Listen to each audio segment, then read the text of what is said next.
Para as locuções de personagem, a gente precisou processar bastante as vozes em estúdio. Então, antes desse processamento, as vozes eram mais ou menos assim. E depois do processamento, elas ficaram assim.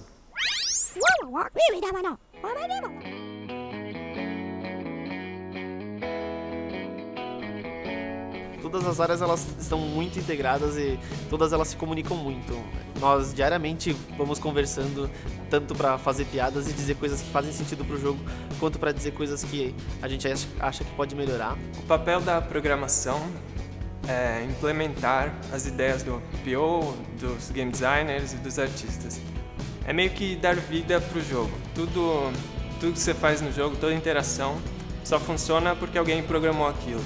Outra coisa que é muito importante da programação é justamente de fazer com que todas as expectativas e tudo que tanto a arte quanto os GDs quanto o PO eles esperam no jogo acabe se realizando da forma que eles esperam.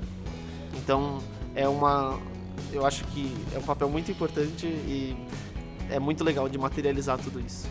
Só quando o jogo já estava praticamente finalizado que a gente conseguiu fechar o som de fato.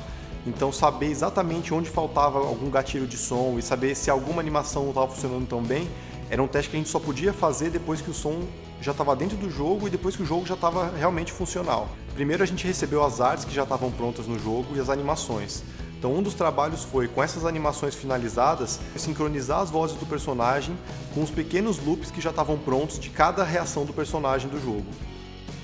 Os personagens do jogo não têm nenhuma língua específica, eles falam um idioma que não tem nenhum significado específico, mas a gente tentou fazer de um jeito que funcionasse para qualquer país.